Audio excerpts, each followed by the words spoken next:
This is Bob with Film the Police, and we got more cops and law laws. There's a mayor's security cop right there.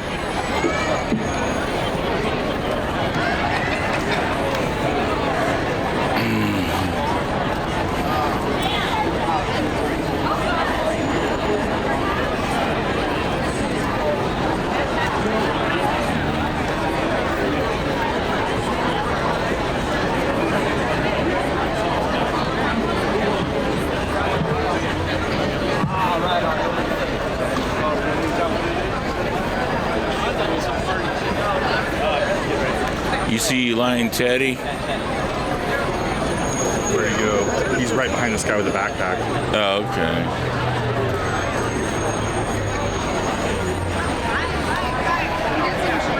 Yeah. So essentially came over here to see if we could help. All right.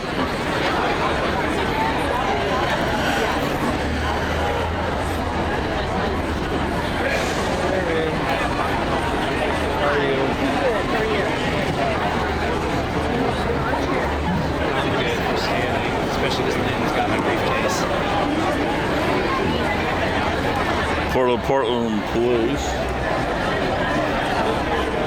He's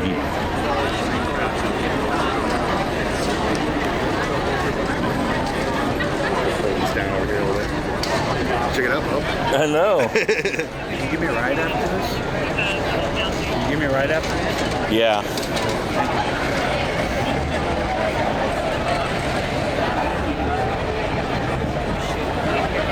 Made sure Kruger wasn't here. Good. Deputy Chief.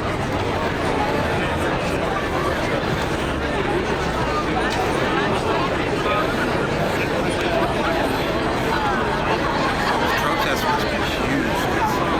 This is a big spectacle right here. They didn't do this for the 4th. Where is Matt? He's over there, standing in the sun still immediately. Oh, he's here.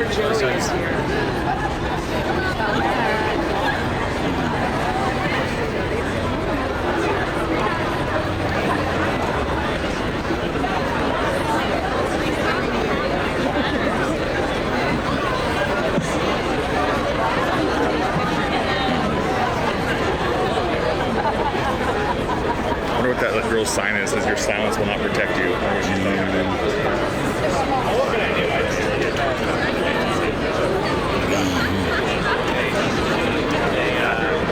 We sent a spicy Locky and I grabbed it. Okay, we're going to start in just a minute.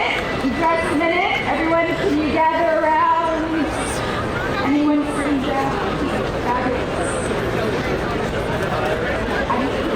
You come down.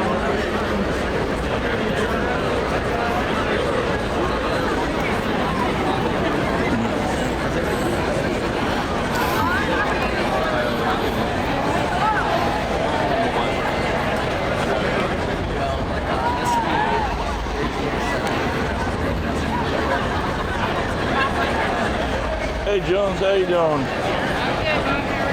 All right. Don't worry, we took care of Chris's warrant yesterday. Yeah, I know. I talked to him already. Oh, okay. But I appreciate that.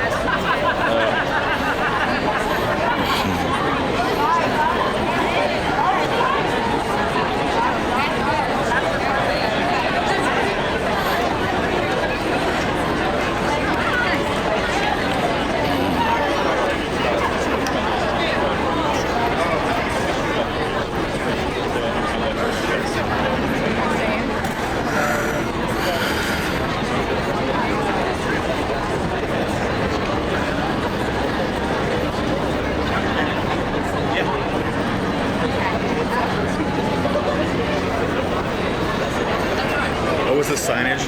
Huh? Your home? Yeah, it looks like. I can't see the first part. Okay, before we begin, Our we're home. going to take a quick picture with everyone in the crowd. Just look at Adam right here. 1, 2, 3, fourth one down. Hold the signs up a little bit higher above the head. Thank you. right, ready? 1, 2, 3. Beautiful. Awesome.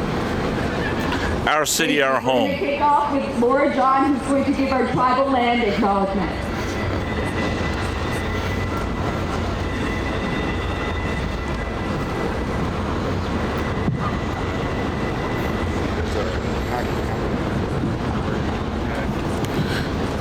Good morning, everyone. Good morning, everyone. There we go. My name is Laura John. I'm Blackfeet in Seneca and am a native of Portland, born and raised here. I'm the city's tribal relations director, and I'm happy to be here to open today's press conference with a land acknowledgement.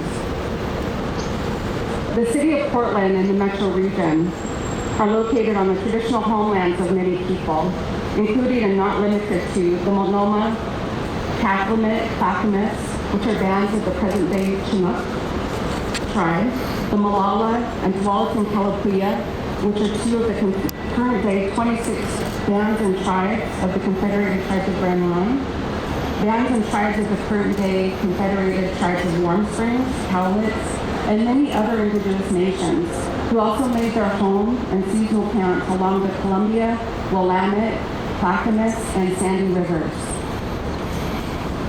Today, I acknowledge the people of these traditional territories that we live, work, and play on, and bring their existence to this place, and also into our hearts and minds today. It is because of settler colonialism that these tribes have been erased from our riverbanks by forced removal and other acts of erasure, including genocide. Hundreds and thousands of other tribal people from across our nation were brought to Portland for various federal programs and a continued effort at erasure and cultural genocide. My own grandfather was brought to Oregon to attend Chemawa Indian School from the Browning Indian Reservation in northern Montana. Many of these families returned home to their people and their families, but many are still living here today. For so many of us, we are thriving and contributing positively to the city of Portland. And for many of our people, the lasting impacts and structures of colonialism continue to keep us erased. We are all too well familiar with the trauma and violence that stems from hate. Thank you for this opportunity to speak the truth into this space and for listening to this act of reconciliation and healing. Today's denouncement of violence is an act of decolonization. I am excited that the city of Portland has invited me to give this statement today and to acknowledge the history and to take positive action. The city of Portland will become a better place because of it.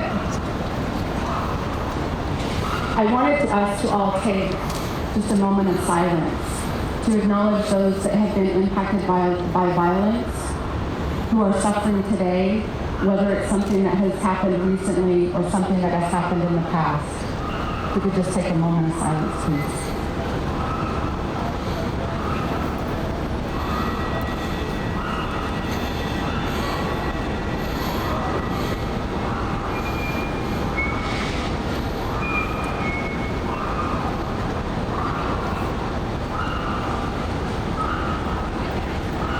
Today, I stand before you as a descendant of miracle survivors of genocide. I stand with all of my sisters and brothers here today, we are all descendants of miracle survivors of genocide at some point in our human history.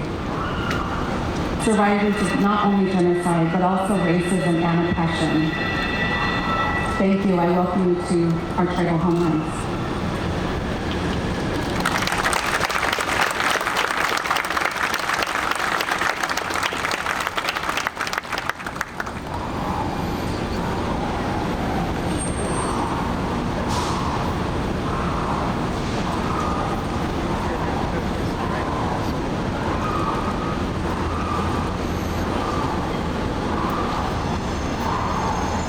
That is. We didn't try.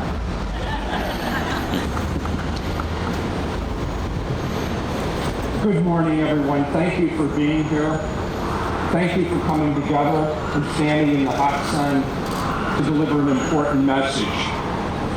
We stand here together, united as one, putting aside any differences we may have to send a clear and unified message. This is our city. This is our home. We're a city that seeks to find common ground. We're a city that's welcoming, inclusive, and supportive. We're proud to call ourselves a sanctuary city.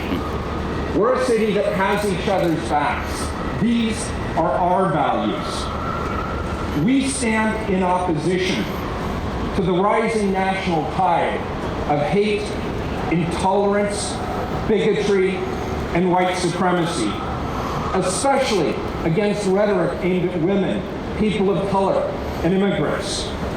We stand here today in Pioneer Square, in the heart of our city, a place cherished by many Portlanders and visitors alike. It's a popular, open, and public space. Children come to run around and play with their parents. Couples come to take photographs and create memories. And Portlanders, by the hundreds and the thousands, come here to interact, to eat lunch, and generally enjoy the day. That's why this space is fondly known as Portland's living room. But on occasion, some people have come here with a very different agenda.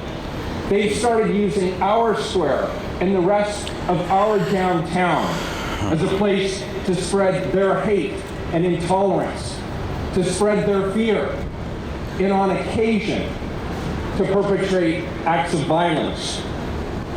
Now, you know that Portland has a long and proud history of supporting the right to assembly and the right to free speech.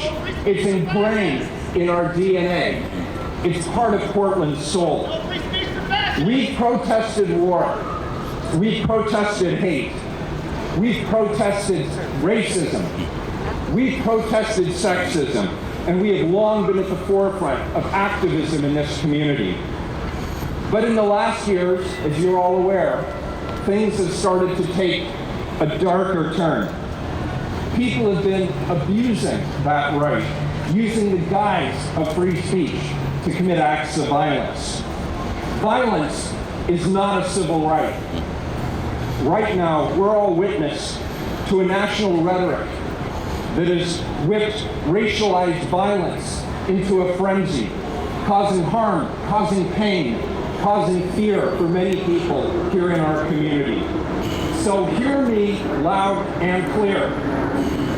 To those of you who plan on using Portland on August 17th as a platform to spread your hate, you are not welcome here.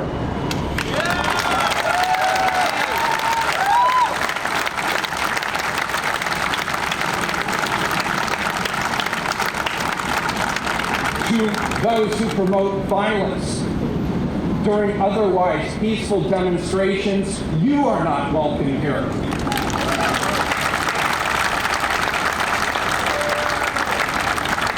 To those who perpetrate racism, sexism, bigotry, you are not welcome here.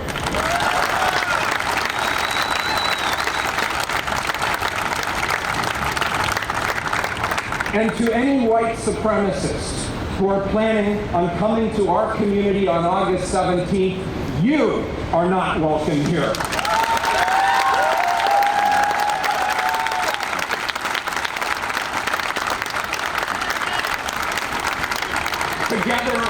Together as one, we've asked everyone that you see gathered here with me today to come together and rally around our beautiful city. This is the largest coalition that this city has seen in years. We stand together as elected leaders, faith leaders, business leaders, civil rights leaders, school leaders, sports leaders, labor leaders, federal leaders, and many, many more. United as one, we declare this is our city. This is our home. We don't want your violence here. Thank you.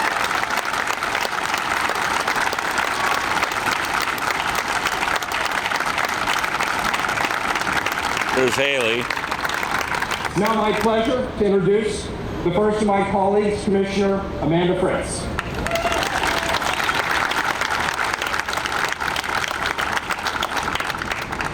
Good morning. Thank you everybody for being here in Portland's living room. As I was thinking about what I was going to say today, I'm very mindful that I'm not going to be here on Saturday. I'm going to be at my second son's wedding in Chicago.